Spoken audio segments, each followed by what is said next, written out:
Today I'm going to explore further my observe don't absorb technique. Many of you might have heard about this, as I hope so, because there are 4 videos on YouTube already on the topic, all of which explain this unique approach to filtering out the malignant and pathological power of narcissists over their codependent, or what I call self-love deficient, prey. They have all the power in the relationship when they can get you to fight them, to react to them, to want to defend yourself. And this is just a summary because my observe don't absorb technique is explained in these YouTube videos, as well as in my 1.5 hour full featured seminar video at selfloverecovery.com. But as I explained in these videos, by using the George Bernard Shaw saying, and I have to look at my pillow because, in fact, I'm going to get it. Hold on.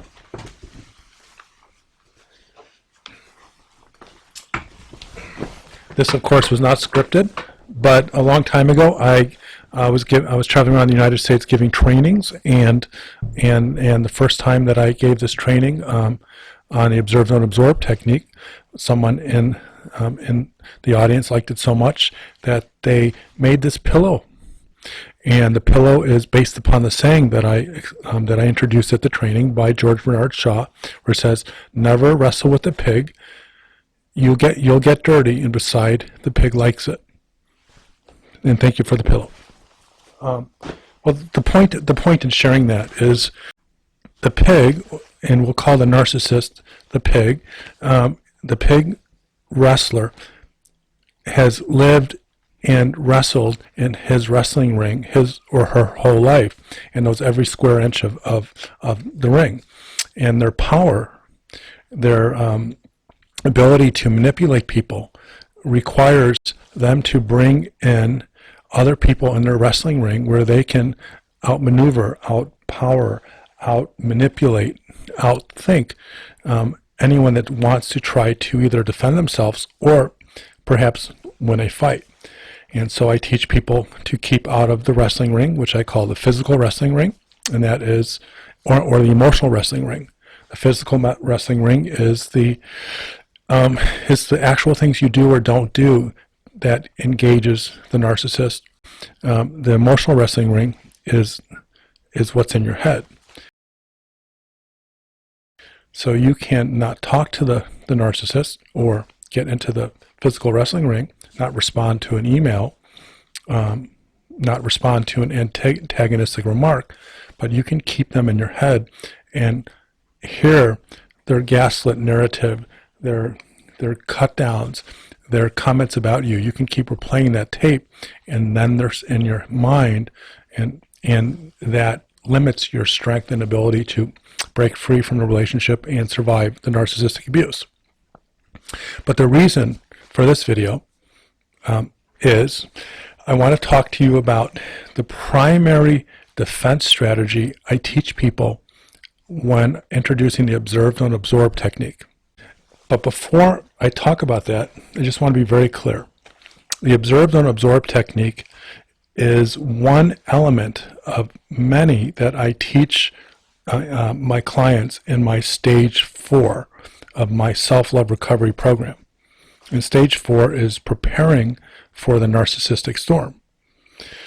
And the reason I want you to know about that first is that the observe don't absorb technique in of itself is not enough to solve this codependency self-love deficit disorder thing. Not even close. But within a larger strategy plan to break free from the narcissist, both from their overt and covert manipulation, the tapes in your head, the negative thinking, the insecurity, the self-love deficiency, the observe don't absorb technique is an absolute must tool, if not defensive strategy, to survive your attempts to find emotional freedom and self-love. This is the point of this video, is to understand the power of induced conversation.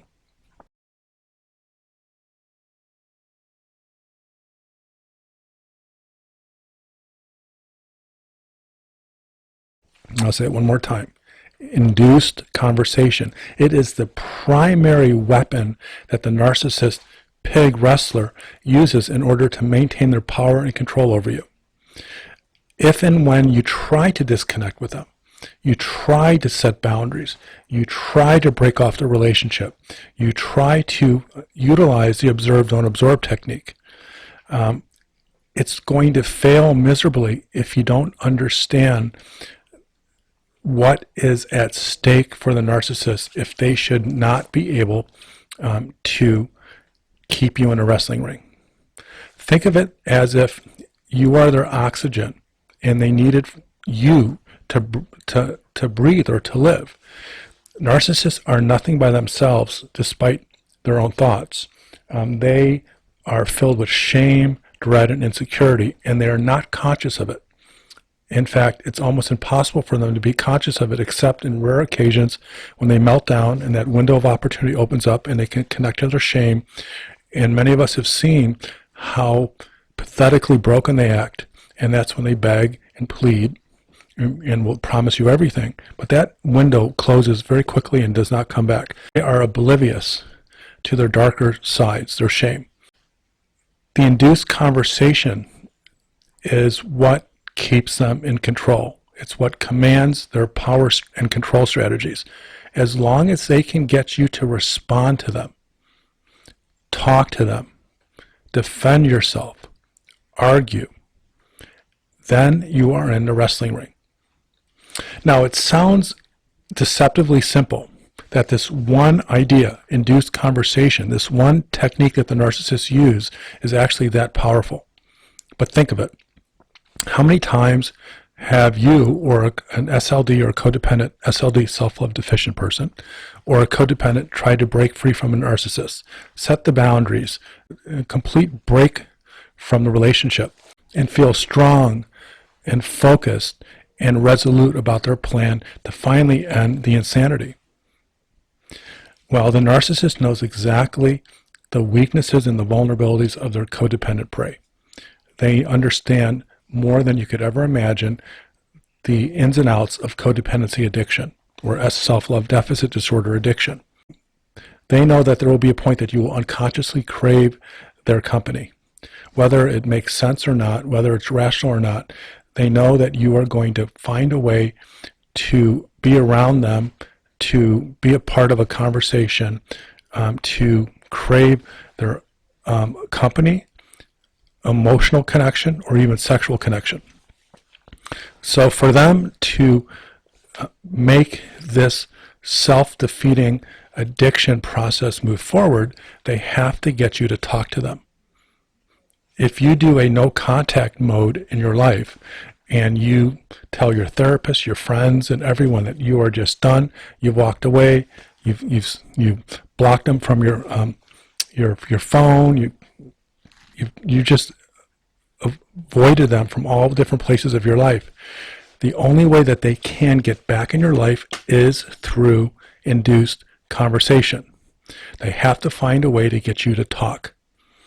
And these narcissists are pretty darn clever, really clever. Sometimes it's just, hey, I just want to let you know that you left your toothbrush at my house. Would love to give it back to you. Let me know when's the time to drop it off. Sometimes it's more antagonistic. You have no idea how much you've hurt me, and I deserve a chance to just have one more. I deserve one chance to explain to you how much I love you, and I think we can work this out. Or it could be deceptively manipulative, and they can throw the kids under the bus. Bobby, the son, Bobby's teacher called me and he said that we should talk, and I think it's a good idea for us to talk. Don't worry about our problems. I respect your boundaries. Whatever the strategy for the narcissist to induce conversation, it's going to be the one that connects most with your vulnerability. I cannot overestimate how important it is for you to know that everything that you worked for in your boundaries, your use of observe, don't absorb technique, in your discussions and plans for breaking free from the abuse, in your education and support with gaslighting, the addiction to codependency, the addiction to self-love deficit disorder is so intense. It's so difficult to break. The narcissist just has to find a way to give you just a little pinprick of the drug. And the drug comes from the conversation. It reminds me of a video clip in the Blues Brothers where Jake and Elliot Blues were finally chased by Carrie Fisher, who had this gun and was trying to kill Jake this whole time, and you didn't know until the very ending why she was trying to murder him. And we would find out at the end that he left her on their wedding day and abused her and neglected her and just treated her really, really badly. And she was intent of shooting him, killing him. Finally, when he's laying prostrate on the ground, full of mud, and Dan Aykroyd is in the back, and he gets up and he takes off his sunglasses and he starts to talk to her. And as soon as he started saying, "Babe, you know I love you," you could see Carrie Fisher's character just melt. It's like she remembered the love that they had. She remembered the fantasy of being in love. And she dropped her machine gun and went to kiss the Blues Brother. And then he dropped her in the mud and went on. But that scene is such a perfect example of induced conversation. Jake Blues knew all too well that all he needed was to break her focus in her anger and her rage to protect herself and to exact vengeance by killing him. He knew that if he can get her into a conversation and just get her to listen to him, he would connect to this SLDD addiction where she would have this memory of some long lost love and euphoric experience of closeness and sweet emotional enmeshment. Be careful. Your narcissist might not be as slick and suave and certainly as funny as the characters in that movie, but all they need to do is talk to you. Do not underestimate the power of the conversation. How many of us know, either friends or ourselves, how we as recovering SLDs or codependents, we finally got to the point when we were done. And we were angry. And as long as we stayed angry, we're cool. We're going to march forward towards this idea of finally ridding ourselves of the narcissistic abuse. But something happens and you talk to the narcissist and somehow you remember all the sweetness and the kindness. That's the insanity, the absolute insanity. So when you are applying the observe, don't absorb technique, and you're using many of my other suggestions, techniques, or strategies, including the 3-boundary rule that's in a recent video, please do not forget the importance of neutralizing induced conversation. Be on alert. Do not talk. Do not respond. Do not reflexively interact, because a narcissist knows what they're doing and they will get you back into the wrestling ring, back in that dysfunctional codependent narcissist dance that I talk about in my human magnet syndrome, by virtue of the conversation. It's all it takes. Think of it this way, and I know this because I'm an addictions counselor, I'm a certified addictions counselor and a certified sex addiction treatment provider, is that if you are sober, for example, I have not smoked in 13 years, and I don't plan to ever smoke again, but I know that I cannot even have one puff, one drag of a cigarette, because once I get the nicotine in me, all of a sudden, the irrational urge of wanting more of something that I thought I could control, that made me feel so good, I have this urge overtake me that I can't control. All of those years of promises that I will never smoke again, all of the years of knowledge that if I smoke just one cigarette, I'll start back up again. All that gets washed away because something happens in my brain that I'm not even aware of, where all of a sudden I'm thinking, well, this feels really good, and I can control it. I can control it this time. And I reach for the next cigarette and the next cigarette, and next thing you know, after 13 years of not smoking, I just bought a carton of cigarettes. And then finally, I say, screw it. I'm just going to smoke. And then the drugs got me. Well, the narcissist is the same way. Look at it like a terrible addiction. And the way that the narcissist gets you to smoke them is to get the conversation going. So in closing, if and when you are ready to leave your narcissist abuser, the narcissist that you work for, the narcissist that you live with, the friend, the family member, the husband, the wife, the partner, and you are resolute about this no contact and the end of the relationship, do not get lulled into the conversation.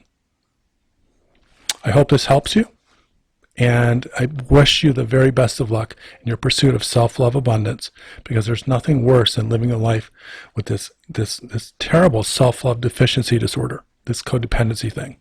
Life is short, in the words of George Eliot, it's never too late to be the person you should have been. If you like this video, please subscribe or like, and or just send a link to friends who most need this information. Bye-bye.